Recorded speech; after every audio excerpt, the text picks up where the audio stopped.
Bom dia, irmãos. Graça e paz de Cristo. Primeira carta de Pedro. Enquanto vocês abrem ou ligam as suas Bíblias, só uma palavrinha rapidamente sobre as aulas com os adolescentes. Acho que é bom explicar. Nós somos dois professores dos adolescentes, eu e o irmão Marciano. O irmão Marciano, muitas vezes ele trabalha aos domingos. Às vezes acontece de a gente... na escala, né, ele dá aula num domingo, eu no outro, exatamente no domingo que ele está de folga do trabalho. Só que acontece também de ele trabalhar 2 domingos seguidos, às vezes também acontece isso. E também acontece de, no dia que ele está trabalhando aos domingos, de repente eu não possa vir à igreja ou esteja substituindo o pastor no estudo com os adultos aqui no templo. Então, hoje, por exemplo, foi uma data assim. O Marciano não poderia vir, e eu precisei substituir o pastor Jusceli. Então, às vezes, acontece isso. Então, enquanto a gente não consegue outras pessoas ou mais algum professor para nos ajudar com os adolescentes, às vezes isso vai acontecer, tá? Então, é só explicando mesmo para que tudo fique mais claro. Sim, exatamente. Inclusive, quem se dispuser pode conversar com a gente para a gente lhe ajudar a nos ajudar também. Primeira carta do apóstolo Pedro.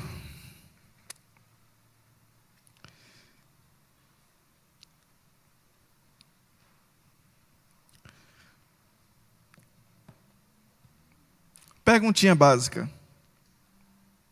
Quem nunca se sentiu uma espécie de um Pedro na vida?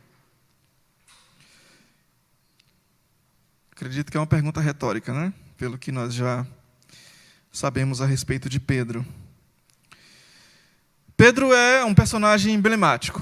Nós já, inclusive, sabemos disso. Algum tempo atrás, eu fiz alguns estudos na palavra a respeito de alguns personagens que eu julgo ser bastante emblemáticos e paradigmáticos até, né, que servem como modelo para a nossa vida. E praticamente todos os personagens são assim. Mas alguns, em especial, eles falam muito com a gente através da vida e do ministério deles. E Pedro, naturalmente, é um deles, principalmente quando a gente fala dos personagens do Novo Testamento. Pelo ensinamento que ele trouxe, depois, principalmente, e durante o ministério de Jesus, com a sua vida, com as suas ações, sejam elas positivas ou não tão positivas assim. Certamente elas nos ensinam bastante. E estas cartas do apóstolo Pedro, que veio principalmente depois de um período da vida de Pedro em que ele já estava muito amadurecido e já havia crescido bastante na sua vida de fé, tendo como base os ensinamentos do próprio Cristo que ele recebeu direta e indiretamente do Senhor. Essa carta, assim como a segunda, trazem ensinamentos muito preciosos para nós a respeito de um tema que é muito recorrente na vida de qualquer cristão, na vida de qualquer pessoa, na verdade, que é o tema do sofrimento. Como lidamos com o sofrimento. A grande questão aqui é, na visão de Pedro e dentro de um contexto histórico, político, social e religioso que eles estavam vivendo naquele período, a questão é como é que Pedro interpretou o sofrimento e como é que Pedro interpretou a maneira como o cristão deve se portar diante do sofrimento. E aí é sobre isso que nós vamos falar nessa manhã. Então, eu separei aqui, destaquei aqui um tema que seria um tema guarda-chuva, né? Embaixo do qual todos os outros temas da carta de Pedro viria dentro de uma reflexão nessa mesma carta. Então, se a gente quiser separar aqui um tema central, seria como sofrer, mantendo a dignidade, a esperança e a fé. Porque, primeiro, sofrer e o sofrimento é uma realidade. Nós sabemos disso. Não tem como a gente não sofrer nessa vida. Não tem como a gente parar de sofrer nessa vida. Como muitos sugerem. Pare de sofrer. Isso não existe. Deixe de sofrer. Não existe. Porque o sofrimento ele pode ser ou auto-infligido, ou seja, nós com as nossas próprias ações, trazer sofrimento para a nossa vida, e a gente faz isso também, ou o sofrimento ele é infligido por situações externas a nós. por pessoas externas, por outras pessoas, na verdade. Então, a gente, no mínimo, a gente sofre por essas duas causas, por assim dizer. Então, não tem como a gente parar de sofrer. Se não tem como a gente parar de sofrer, e o sofrimento é uma realidade na nossa vida, então a pergunta que fica é, então, já que eu não posso parar de sofrer, como é que eu devo interpretar o sofrimento e como é que eu devo sofrer? Já que não tem como evitar isso, como é que eu devo passar por isso? E aí essa pergunta que Pedro responde na sua primeira carta, porque aqueles irmãos, eles estavam passando por um processo de sofrimento muito delicado naquele período, exatamente um sofrimento que eles próprios não estavam causando para si, mas era um sofrimento dentro de um âmbito político e religioso, trazido pelo governo, pelo Império Romano, mais precisamente por Nero. E aí a gente vai ver um pouco disso depois. Então, só para a gente separar aqui o nosso tema guarda-chuva da primeira carta de Pedro, a gente vai meditar sobre isso. Como sofrer, mantendo a dignidade, a esperança e a fé. Exatamente porque o sofrimento, se a gente não souber passar por ele, não conseguir passar por ele de uma forma sábia, ele faz com que a gente perca ou esses três elementos ou qualquer um dos três. E aí, se isso acontece, a gente está em maus lençóis, a gente está em perigo. Se a gente perde a fé, que Deus nos livre, a gente está em perigo extremo. Se a gente perde a esperança, também. E se perder a dignidade, igualmente, né? Então, a gente vai tratar um pouco a respeito disso, porque é interessante pensar na ideia do sofrimento trazida na perspectiva do apóstolo Pedro. Porque a história de Pedro mostra isso, a maneira como ele lidou com determinados tipos e picos de sofrimento, enquanto ele vivia junto ao Senhor, principalmente. A gente percebe em muitas histórias de Pedro, momentos assim dramáticos em que ele viveu um sofrimento muito intenso e a maneira como ele lidou com isso. E aí depois, naturalmente, ele tem muito embasamento e autoridade para falar sobre como aqueles cristãos que viveram naquele período dos séculos do ano 64 e 65, dentro daquele contexto de perseguição trazido pelo Império de Roma, como é que eles então deveriam viver. Pedro então tinha toda a bagagem para poder ensinar isso. Então, antes de a gente entrar necessariamente no tema, vamos pensar um pouquinho sobre o autor da carta, o apóstolo Pedro. Ele já se identifica logo aqui no primeiro versículo. Ele diz assim, Pedro, apóstolo de Jesus Cristo. Aqui, quando ele dá o seu nome, eu, Pedro, estou escrevendo, então ele já começa a mostrar a que veio. Então, ele não só se identifica, mas ele já mostra, olha só, quem está escrevendo sobre sofrimento e sobre a maneira como vocês devem viver como cristãos, dentro desse sofrimento trazido pela perseguição, sou eu, Pedro. Aquele mesmo que experienciou tantos momentos de sofrimento e de perseguição, também junto ao Senhor, e depois, quando o Senhor foi assunto aos céus. Então, eu, Pedro, estou escrevendo essa carta. Isso aqui é muito significativo dentro desse contexto. Aqueles irmãos, ao lerem e ao ouvirem que foi Pedro que enviou, trazia, de certa forma, muito peso para aquela carta. Não era qualquer pessoa, era Pedro. O Pedro posterior, claro. Mas era Pedro. Então, isso aqui é muito importante. Segundo, o aspecto importante logo desse primeiro versículo, o fato de ele se identificar como um apóstolo, como um enviado. A gente tem ouvido e aprendido também que a palavra apóstolo tem esse sentido de enviado, mas não é um enviado comum. Não é apenas alguém que vai em nome de outro.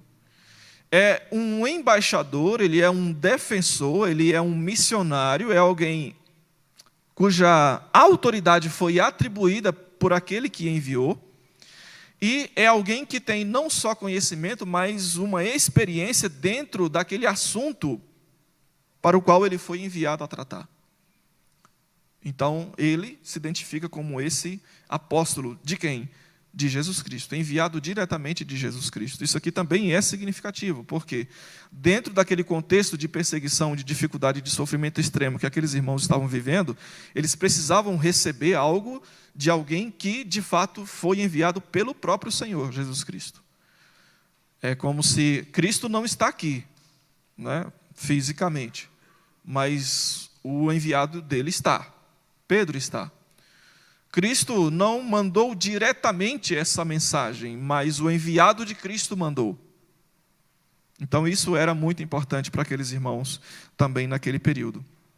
Então ele diz: Pedro, apóstolo de Jesus Cristo, aos eleitos que são forasteiros da dispersão no Ponto, Galácia, Capadócia, Ásia e Bitínia, eleitos segundo a presciência de Deus, Pai, em santificação do Espírito, para a obediência e a aspersão do sangue de Jesus Cristo, graça e paz vos sejam multiplicadas. Então esse primeiro versículo ele é muito importante nessa identificação, porque além de ele ser o enviado para aquelas pessoas, ele também mostra que ele sabe identificar não só aqueles irmãos, mas a situação em que eles estão vivendo e quem são aqueles irmãos. Porque ele diz assim, para mim vocês são eleitos.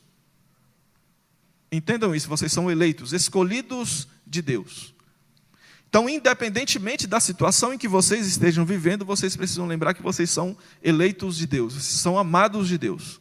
Não importa o que vai acontecer com vocês ainda, mas vocês são eleitos de Deus. Pedro, então, reforça esse sentimento e essa certeza naqueles irmãos. Outra coisa importante aqui, forasteiros. Vocês são forasteiros.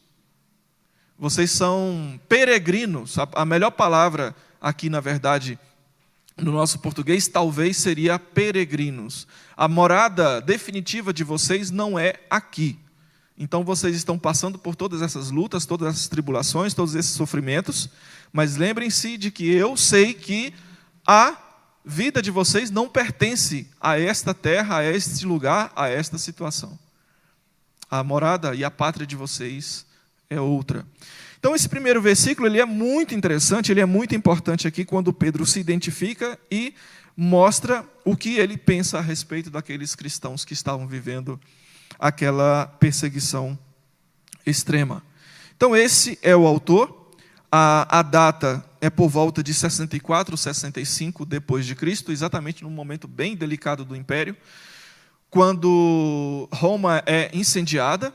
E aí a gente pode lembrar que a segunda carta de Pedro e a carta aos Hebreus, por exemplo, elas são bastante contemporâneas, elas são praticamente do mesmo período. Então, o que Pedro escreve e o que o autor da carta aos Hebreus escreve está dentro do mesmo contexto. Muito provavelmente, e é muito provavelmente mesmo, o apóstolo Paulo já havia morrido, e Pedro também está prestes a morrer nesse período. Então era um período bem delicado para aqueles cristãos. Eles estavam vivendo a perseguição do império, pelo fato de serem cristãos. Os principais apóstolos daquele período já haviam morrido. Pedro já estava perto de morrer. Então a igreja estava vivendo em extremo perigo. Então essa era a situação. Conforme dissemos, Roma havia sido incendiada, e aí sabemos também que Nero colocou a culpa disso nos cristãos, porque houve um abalo político e religioso, principalmente social, naquele período com o incêndio de Roma. A população de Roma se sentia desamparada, amedrontada, porque tem um viés religioso muito importante que não aparece aqui, mas até porque não era propósito da carta, mas tem um viés religioso que é a dúvida dentro do povo de Roma de que se as divindades que eles adoravam de fato eram eficazes, de fato eram poderosas, uma vez que muitos acreditavam que haviam divindades que protegiam a cidade. E se a cidade pegou fogo, então a autoridade daquela divindade estaria em perigo diante do povo. E aí o povo começou a ter dúvidas sobre determinados deuses, pretensos deuses que eles seguiam. E aí vem Nero, essa foi apenas uma das razões, mas aí vem Nero e diz assim, não, a culpa disso na verdade não tem a ver com as divindades, não tem a ver com outro motivo a não ser os cristãos. Foram eles que colocaram fogo em Roma, porque eles são hostis à cultura de Roma. E aí ele propagou essa ideia. E o povo de Roma comprou essa ideia. Os povos vizinhos também compraram essa ideia. Então, só de uma maneira bem simples, só expondo aqui o contexto do problema em que aqueles irmãos começaram e foram envolvidos nele. Então, diante disso, muitos cristãos começaram a ser presos, a serem mortos, a terem os seus bens sequestrados pelo governo, a liberdade deles foi completamente cerceada, e aí muitas coisas terríveis estavam acontecendo nesse tempo. Ser cristão naquele período estava muito difícil. E é por causa disso, aí fazendo um link de novo com a carta aos Hebreus, é por causa disso que, lá no capítulo 10 da carta aos Hebreus, a carta aos Hebreus, a gente vê que ele enfatiza muito que os irmãos não deveriam deixar de congregar, que eles deveriam olhar sempre para Cristo, permanecer na fé, para eles não voltarem para o judaísmo, exatamente por causa desse contexto. Então, Pedro também está escrevendo para aqueles irmãos, tendo em vista todas essas coisas. Um pouquinho mais sobre Pedro. Pedro era filho de Jonas, capítulo 16 de Mateus, nós temos essa informação. Jonas, conhecido como João, ele era membro de uma família de pescadores, vivia na cidade de Betsaida e mais tarde em Cafarnaum. Tinha como irmão André, que também era discípulo de Jesus, e foi quem levou Pedro a Cristo. Ele foi praticamente evangelizado, praticamente não, foi evangelizado mesmo pelo irmão, e foi conduzido então à presença de Cristo. Lá em João capítulo 1, versículo 40 a 42, nós temos essa informação. Então, Pedro era um convertido a Cristo, sendo trazido pelo seu irmão. Ele era casado e, segundo a análise de alguns textos, muito provavelmente a esposa dele o acompanhava bastante no seu trabalho, no seu ministério também. Lá em Marcos capítulo 1, versículo 29 a 31 e 1 Coríntios capítulo 9, 5, nós temos informações que podem nos levar a esse tipo de conclusão. Pedro, o tempo em que ele foi chamado para servir ao Senhor, foi por volta do início do ministério de Jesus ainda, ele era um dos primeiros, também nós sabemos disso, temos essa informação da palavra. Em Marcos 1, 16 e 17, mais tarde ele foi então designado para ser apóstolo, e aí nós temos Mateus 10 e Marcos 3, 14 ao 16, que trazem essa informação também para a gente. Mais tarde, Pedro passou por uma situação bastante inusitada e interessante para a gente, que é quando ele teve o nome mudado por Jesus Cristo. Lá em João 1, 42, quando Jesus falou que ele iria ser chamado a partir dali de Pedro, ou Cefas, no aramaico, Pedro no grego e Cefas em aramaico, que significaria rocha ou pedra. Esse fato na vida de Pedro é também particularmente importante e interessante, porque quando Jesus fala para ele, sinaliza que ele seria chamado de Pedro, que significava rocha, tem uma situação que a gente precisa pensar, que é a seguinte: Pedro era uma pessoa muito instável. A instabilidade dele era gritante, porque uma hora Pedro estava de um jeito, outra hora Pedro estava de outro. E isso assim, num espaço de tempo muito, muito curto. Ele tomava decisões muito sábias num determinado momento e outras decisões totalmente tolas e absurdas num espaço de tempo também muito curto. Às vezes ele pensava uma coisa sobre o Senhor Jesus e numa outra conversa, logo depois dali, ele mostrava que pensava uma outra coisa completamente diferente de Cristo.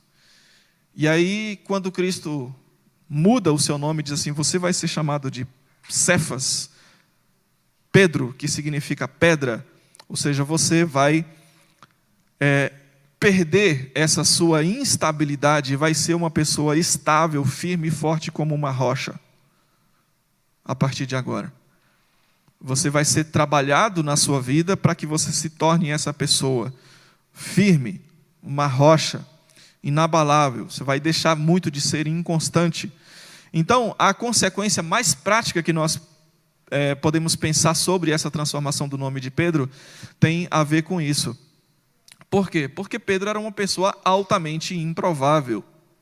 Ele era altamente improvável por causa da sua personalidade instável. Não dava muito para contar com Pedro, para ter certeza de que se poderia contar com Pedro. Então, esse fato, ele é muito significativo, porque, querendo ou não, nós também, em algum grau, desfrutamos dessa instabilidade na nossa vida de fé. Ou em algum grau, ou em muitos graus. Em alguma situação, ou em muitas situações, nós também desfrutamos dessa instabilidade. Porque é natural. de nós como seres humanos e como cristãos que lidamos com um coração instável. Uma instabilidade causada pelo pecado que nos faz duvidar de Deus, que nos faz desconfiar da segurança que nós temos em Deus, que nos faz desconfiar do amor de Deus, do cuidado de Deus. Então a gente também vive isso. E aí, assim como Pedro teve que se tornar uma rocha, nós também na nossa caminhada vamos precisar nos tornar rochas. Pessoas firmes. Pessoas que não possuem um ânimo dobre, como diz o apóstolo Tiago. E aí é um processo a ser feito na nossa vida. Então, se, por exemplo, você em algum momento desfruta disso e você pensa o que acontece com você, é normal, tá?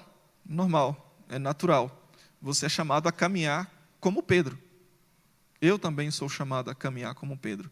Isso deve reforçar a nossa esperança. Por quê? Porque, no fim das contas, se a gente pensar nessa situação de Pedro e pensar na nossa situação, e você tentar ter Pedro como espelho, a conclusão que eu e você devemos chegar é: se Pedro, no final, deu certo, então eu também vou dar certo, só posso dar certo, não tem outro caminho. Então, isso renova a nossa esperança nesse sentido, porque Pedro era um improvável. Eu e você também somos improváveis. Aliás, todos os personagens bíblicos eram improváveis. E aí, na sua caminhada, foram trabalhados e somos trabalhados para que um dia nos tornemos rocha, como Pedro se tornou. E para que um dia sejamos como Cristo, conforme o apóstolo João disse, nós ainda não somos como Cristo é, mas um dia nós seremos. E aí, essa é a nossa caminhada. Então, Pedro passou por essa situação inusitada e curiosa para nós, e que traz muitas lições. O Senhor, pelo que a gente lê em diversos textos dos evangelhos, o Senhor escolheu Pedro claramente para dar algumas lições bastante especiais para ele em alguns momentos do ministério de Cristo, talvez exatamente por causa dessas coisas que a gente acabou de mencionar e outras que não mencionamos. Mas Jesus com Pedro era aquele tipo de situação assim, que está com o discípulo, está com uma pessoa que acompanha aí sempre: Pedro, vamos lá, Pedro, de novo, ó. Pedro, ó, sabe? Então, Pedro claramente era essa pessoa.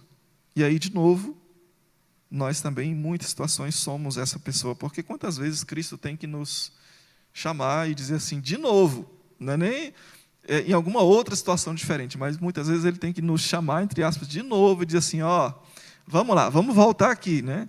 Volta e dá alguns passos para trás, analisa a situação, observa o que você aprendeu e agora faz aqui. Né? Quantas vezes isso acontece com a gente?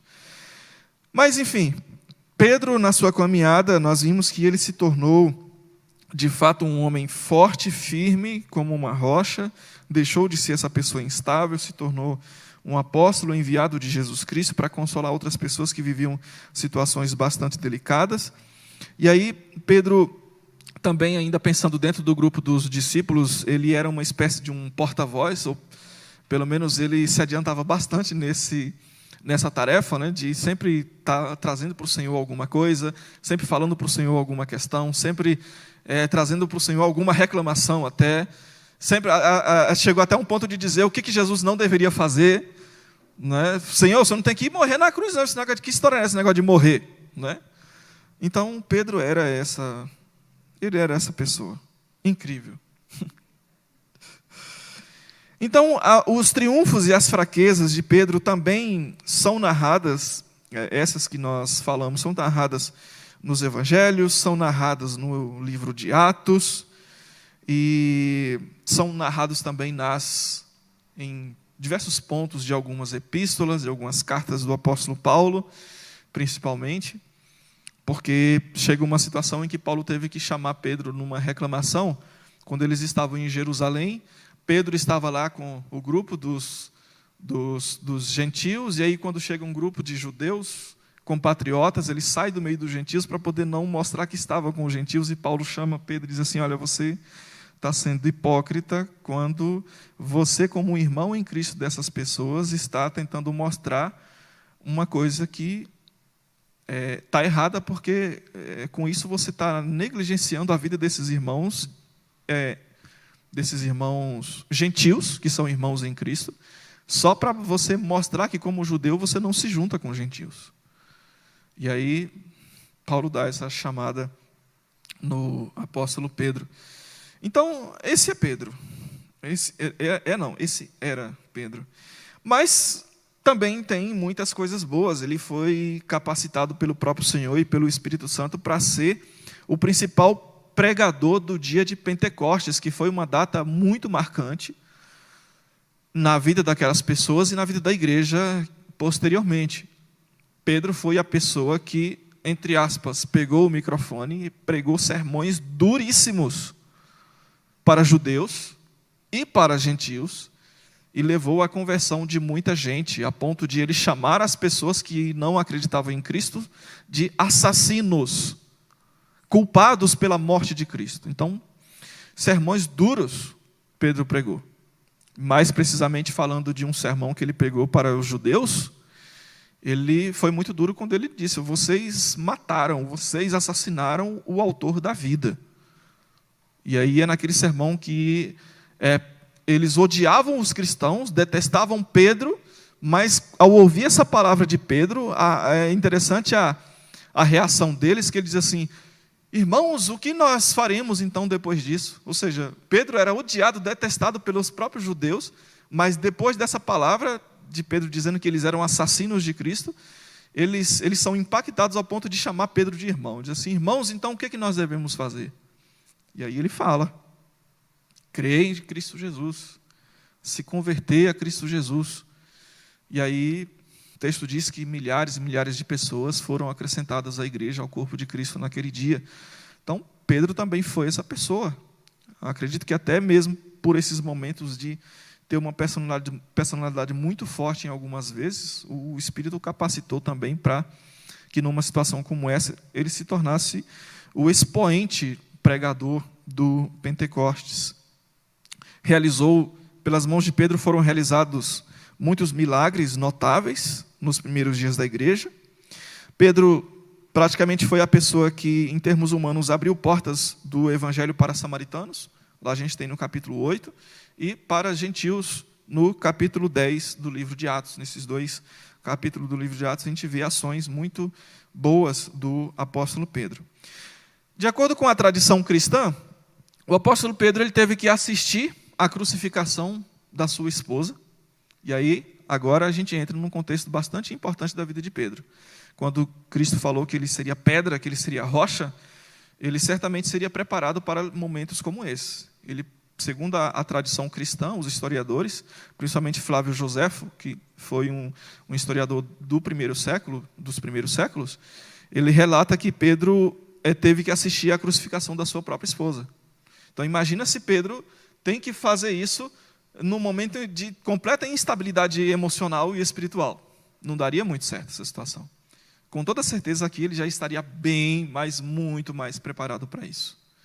E não só isso. Quando ele morreu, segundo Flávio Joséfo e alguns outros historiadores também, ele implorou para que ele não morresse crucificado como o Senhor Jesus Cristo, porque ele se sentia indigno de morrer como Jesus. Né? Na forma, né? E na postura em que Cristo morreu. E aí ele teria pedido para que fosse crucificado de cabeça para baixo. Muda isso aí porque eu não sou digno de morrer da mesma forma que o meu Senhor. Então veja que aqui, de fato, ele já era outro Pedro. Já era uma outra pessoa, né? Se nós quisermos colocar assim. Então, esse é o cenário, este era Pedro, este era o contexto em que aquela igreja vivia. E aí, nós vamos, então, tratar um pouco mais sobre uma visão um pouco mais geral da carta, uma vez que nós já passamos por esse contexto imediato aqui. Então, eles estavam vivendo esse período de perseguição, e aí, como é, então, que Pedro ensina aqueles irmãos como é que eles deveriam viver aquele sofrimento sem perder a sua esperança, sem perder a sua dignidade e sem perder a sua fé. Primeira coisa, aqui no versículo 6 do capítulo 1, nós vemos o seguinte: Versículo 6. Nisso exultais, embora no presente, por breve tempo, se necessário, sejais contristados por várias provações. Então ele está deixando aqueles irmãos de que ele está consciente do que está acontecendo com a igreja naquele período. E aí, uma vez que eles estão vivendo aquelas diversas provações, ele diz então como é que eles devem fazer para passar por aquele sofrimento dentro de uma perspectiva divina. E aí, estranhamente ou não, ele diz que aqueles irmãos devem se alegrar pelo fato de estarem vivendo aquela perseguição. Nisto exultais. Por causa da provação? Por causa do sofrimento? Não. Não é por causa do sofrimento. Isso seria puro masoquismo. Mas, porque é o que ele diz no versículo 7.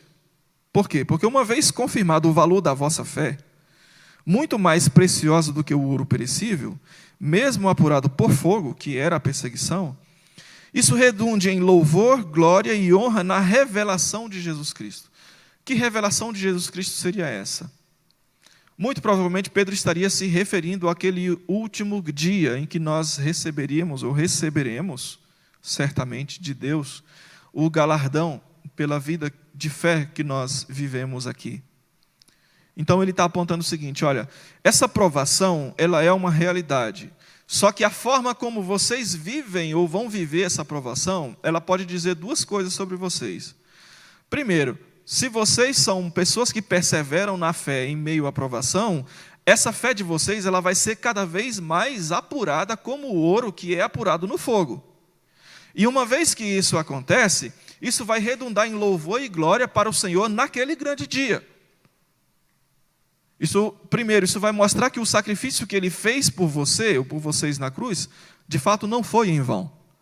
Por que não foi? Então isso vai redundar em louvor. Segundo, que certamente eles seriam cada vez mais aperfeiçoados, né, como pessoa e como cristãos, exatamente para que naquele grande dia a vida deles redundasse em louvor ao Senhor. A outra coisa que poderia revelar é que se eles, no caso, desistissem, assim como estava começando a acontecer com os cristãos na carta aos Hebreus, isso mostraria que eles estariam numa debandada, né? Estariam apostatando da fé. E isso não era interessante para ninguém, nem para eles, nem para a igreja como um todo. Então, por isso ele fala que, apesar de viver essa realidade, uma vez que eles são guardados pelo poder de Deus, é o que ele diz aqui no versículo 5, mediante a fé, para a salvação que é preparada para vocês a ser revelada no último dia, alegrem-se. Não por causa da aprovação, mas por causa da grande oportunidade que está embutida no meio dessa provação, que é uma realidade que vocês não podem evitar. Sabe aquela coisa assim de... o que eu posso aprender com esse sofrimento, já que ele é uma realidade? É tipo isso, começa com isso. E o que eles aprenderiam é que, no meio da provação, que era uma realidade que eles não conseguiriam evitar, tinha uma oportunidade escondida, que era de serem aperfeiçoados, que era de ter a fé provada e melhorada como o ouro que é refinado pelo fogo. Essa era a oportunidade escondida. E aí, nesse primeiro sinal que Pedro dá da maneira como devemos enfrentar o sofrimento, então, enfrentar o sofrimento com esperança e com ousadia, não pelo sofrimento, mas por aquela oportunidade que está escondida lá dentro. E aí é essa oportunidade que a gente deve procurar saber qual é ela. Nesse caso aqui, em termos de vida espiritual, é a oportunidade de ter a nossa fé aperfeiçoada e melhorada. Mas, em termos de vida prática, qual é aquela oportunidade escondida? E aí a gente precisa, então, procurar por ela. Então, passam por diversas provações. Ele fala sobre como lidar com a autoridade injusta, com a injustiça causada pelas autoridades, porque também era uma outra coisa que estava acontecendo, né? Exatamente porque eles estavam sendo caluniados, estavam sendo falsamente acusados de terem tocado fogo em Roma e por isso estavam sofrendo. Então, eles estavam tendo o governo de uma autoridade injusta sobre eles. E aí ele diz como é que então que você lida com isso. No versículo 18 ele fala sobre essa autoridade, começa a falar sobre essa autoridade injusta. E no capítulo 2, versículo 21, ele fala que é preciso silenciar esses ímpios fazendo o bem.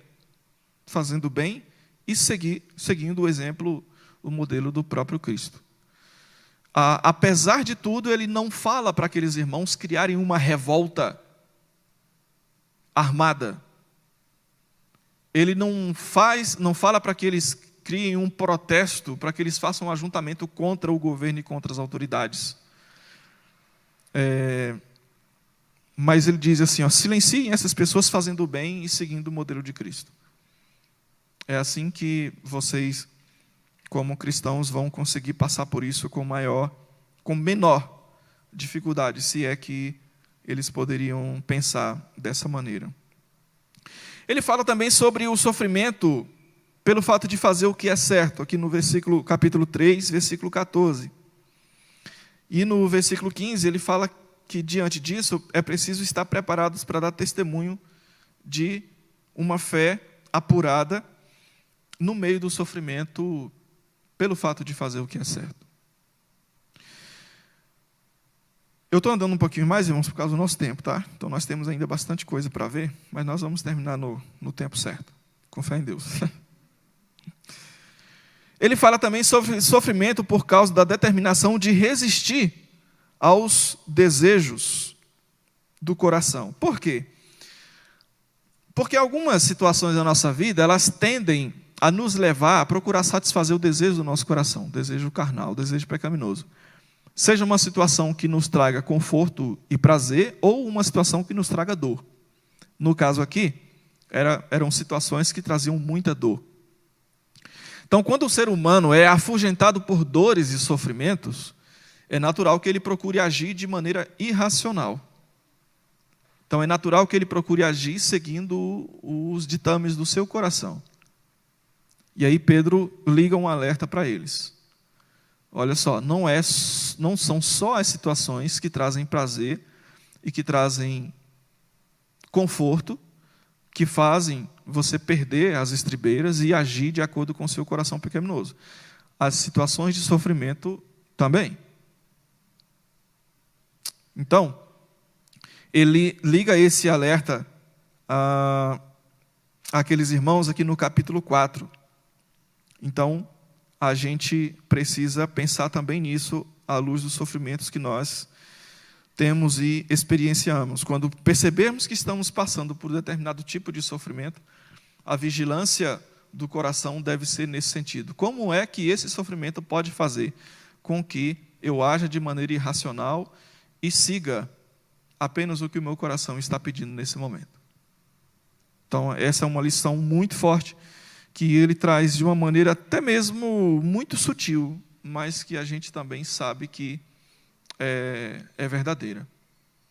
Esses dias eu e a Marcela, a gente estava conversando em casa exatamente sobre isso. Sobre momentos da nossa vida que não necessariamente são bons ou que são ruins, mas que nos fazem nos perder nas nossas ações.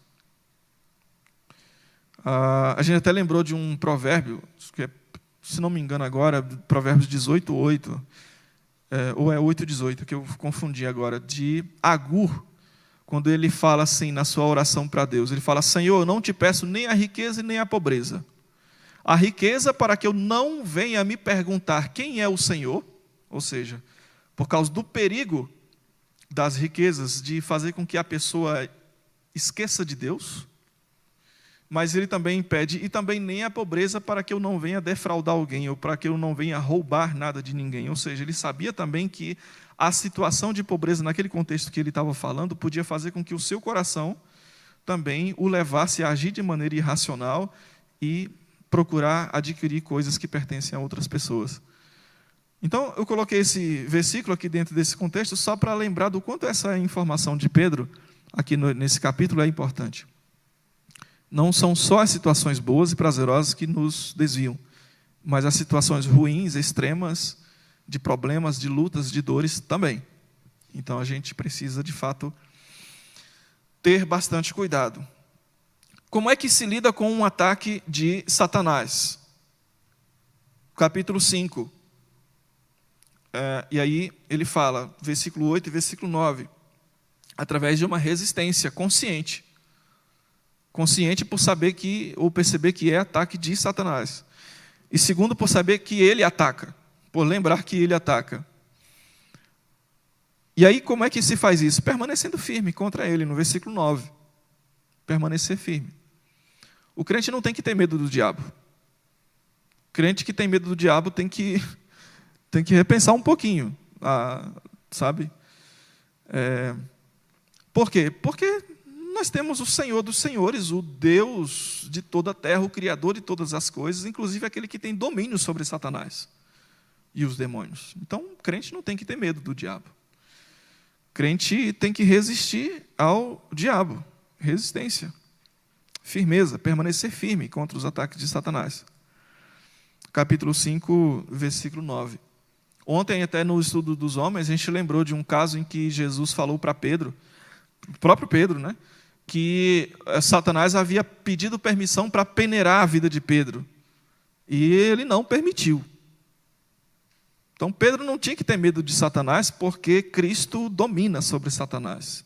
E ele só faz o que Cristo permite. Se ele não permitir, não vai fazer e pronto. Simples assim. E aí, então, não sei se é por isso, mas talvez até também em razão disso, ele fala, resista. Permaneçam firmes contra os ataques do diabo.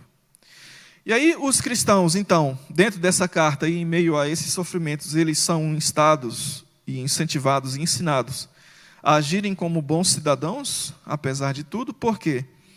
Porque, isso no capítulo 2, versículos 13 e 14, estou só voltando aqui para poder expor melhor o assunto. Como bons cidadãos, por quê? Porque os insensatos, eles são silenciados a partir dessas boas ações dos cristãos como cidadãos bons, mesmo em meio à perseguição.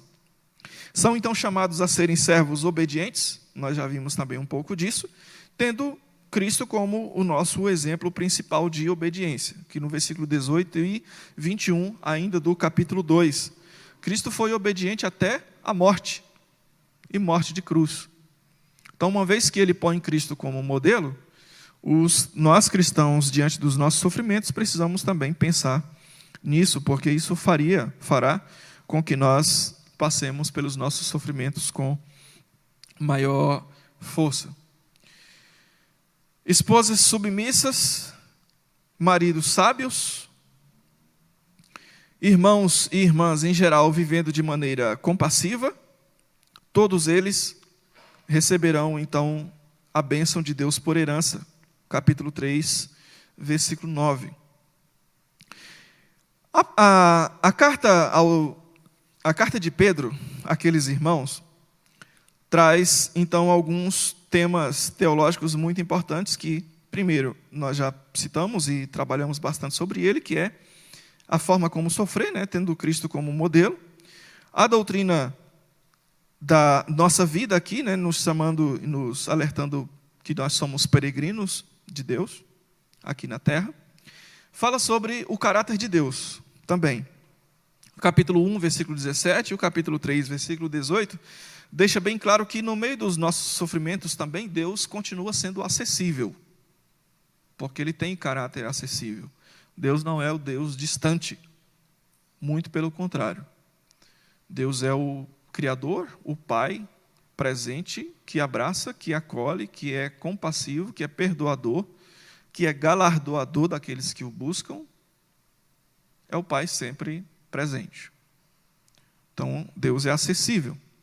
E isso era muito importante para eles, e é muito importante para nós, porque se passamos pelo sofrimento tendo Deus como plenamente acessível a nós, isso facilita extremamente a nossa vida. A gente sabe a quem buscar, como buscar e o resultado da busca. Perdão, conforto, força, ânimo, fé renovada e tudo que Deus tem, então, para nós. Outra coisa importante sobre o caráter de Deus, que Pedro deixa claro aqui na sua carta, no capítulo 4, versículo 19, é sobre a fidelidade de Deus. Então, Deus não é apenas acessível, mas Ele é fiel. Fiel a quem? A Ele próprio.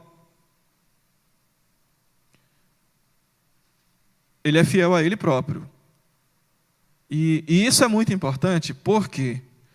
Porque nós temos até algumas músicas que, se não me engano, teve um hino nosso, cantado aqui da Igreja Presbiteriana, que a letra original ela foi mudada exatamente por causa disso que eu vou dizer.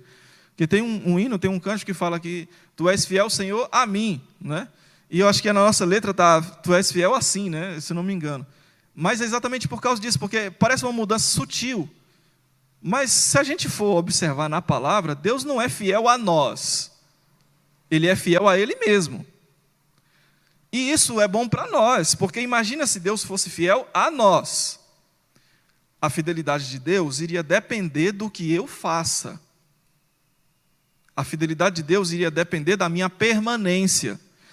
Iria depender do meu caráter, iria depender das minhas ações, dos meus pensamentos, das minhas decisões, iria depender de mim, de certa forma.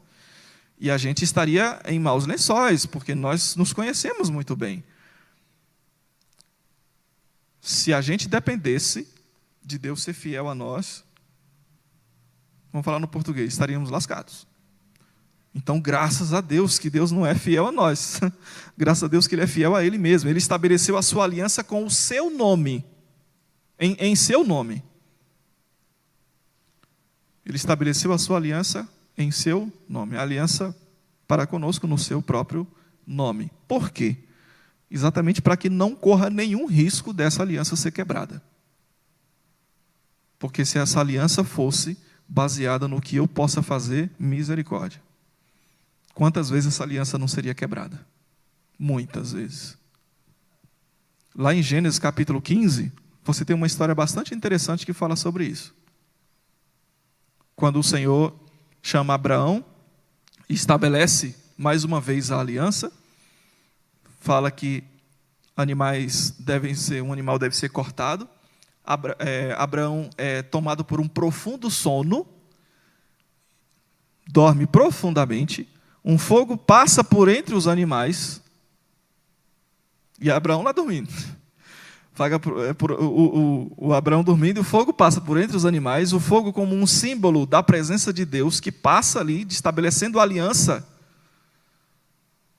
E aí, quando Abraão acorda, vamos falar assim, a aliança está fundamentada. Por quê? Por quê? Porque simplesmente Deus não deixou que Abraão participasse daquela aliança como alguém que estabelece um acordo com Deus, porque se isso acontecesse e Abraão falhasse porque ele iria falhar, a aliança estaria quebrada. Mas quando Deus estabelece ali a sua aliança com Ele próprio, a aliança não tem nenhum perigo de ser quebrada. Tipo, Abraão, eu faço tudo. Eu crio a aliança, estabeleço a aliança comigo mesmo, e você só desfruta da aliança. Foi assim conosco. Deus criou a aliança, estabeleceu a aliança com Ele próprio, no seu próprio nome, para que não houvesse e não há nenhum risco de ser quebrada, para que eu e você só desfrutemos dela. Simples assim. E essa é uma parte muito difícil aceitação, principalmente para quem ainda não é crente. Quer dizer, então, que eu posso ser perdoado por Deus sem fazer nada? Sim. Só crendo. Então, Deus é fiel. Deus é fiel a Ele. A gente até se alongou um pouquinho mais aqui, né? Deus é fiel a Ele. E por causa disso, aqueles irmãos, então, teriam toda a confiança ao passar pela perseguição. Mas não só isso, Deus também é justo. No capítulo 1, versículo 17, ele fala isso. No 2, 23 também, ele fala, Deus é justo. Fiquem tranquilos que vocês não vão se perder em termos de justiça. Porque se a autoridade que hoje governa sobre vocês, a autoridade terrena, é injusta, os calunia, os prende, os mata, Deus é justo. Deus é justo.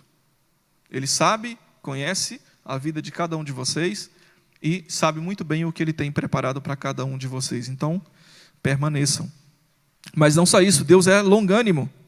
No capítulo 3, versículo 20, e Deus é misericordioso. Tudo isso Pedro fala aqui a respeito do Senhor, e Pedro fala tudo isso na sua carta para que aqueles irmãos se sentissem cada vez mais encorajados e animados diante dos problemas, das perseguições, das dores, dos sofrimentos que eles estavam vivendo. E aí, automaticamente, tudo isso serve para a gente como reflexão e como lembrança de que diante dos nossos sofrimentos também a gente precisa lembrar que Deus é fiel, Deus é misericordioso, Deus é justo, Deus está sempre conosco, Deus é amoroso, Deus é compassivo, longânimo, assaz benigno, e por aí vai. Cristo em Pedro. Como é que Cristo aparece aqui na teologia traçada pelo apóstolo Pedro?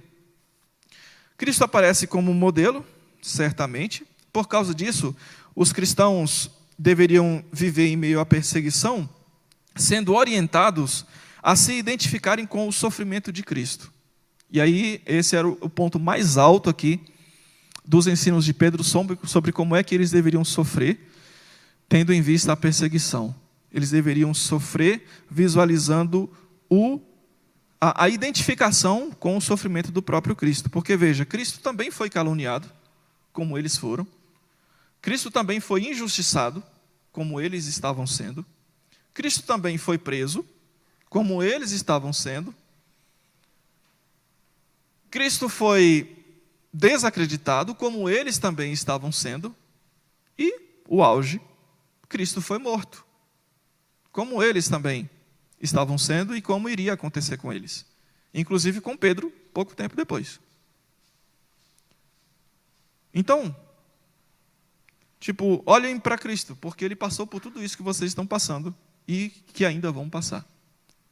Aliás, as dores dele foram absurdamente bem maiores, né? Mas, pensando aqui nesse contexto, tenham Cristo como modelo e se identifiquem com Ele, porque vai ser muito mais animador, vai ser muito mais renovador das esperanças de vocês e da fé de vocês. Então, Pedro equilibra essa mensagem com lembrança das inúmeras bênçãos que são derramadas sobre os cristãos em meio à perseverança deles. Aqui no versículo 13, a partir do versículo 13 até o versículo 16.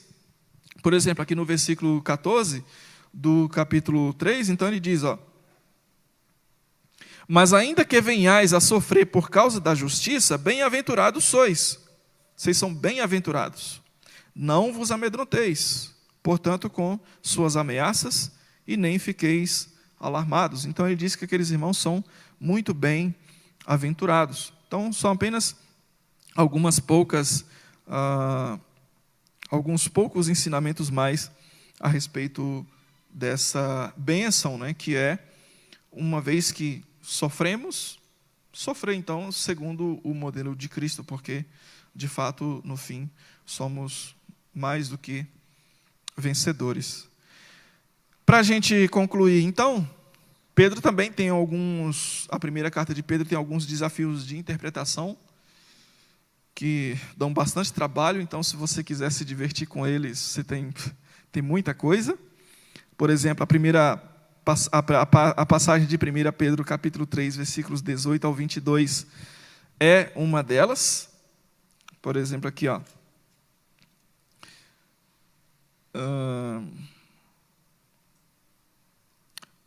versículo 18. Pois também Cristo morreu uma única vez pelos pecados, o justo pelos injustos, para conduzir-vos a Deus, morto sim na carne, mas vivificado no Espírito. E aí vem o problema aqui, né, de interpretação. 19. No qual também foi e pregou aos espíritos em prisão. Então, esse versículo aqui, acredite, ele tem teses de doutorado sobre ele. Teses. Tem estudos sobre esse versículo, porque ele é de muito difícil interpretação. Em geral, são mais conjecturas do que Pedro estaria querendo dizer. O que Pedro quis dizer com isso aqui? Pregou aos espíritos em prisão. Que espíritos são esses? Que prisão é essa?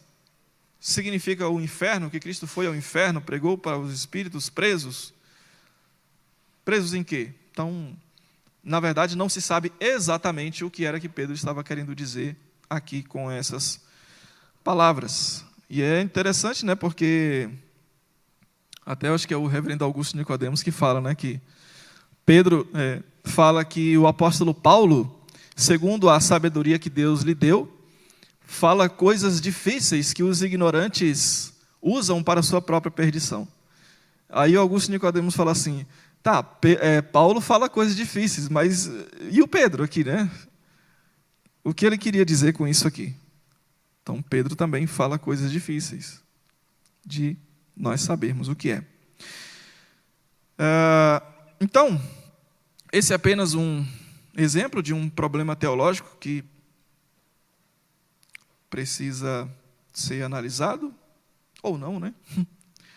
Para que a gente entenda realmente o que ele quis dizer. Eu acho que nós não vamos entender tão facilmente, mas tudo bem.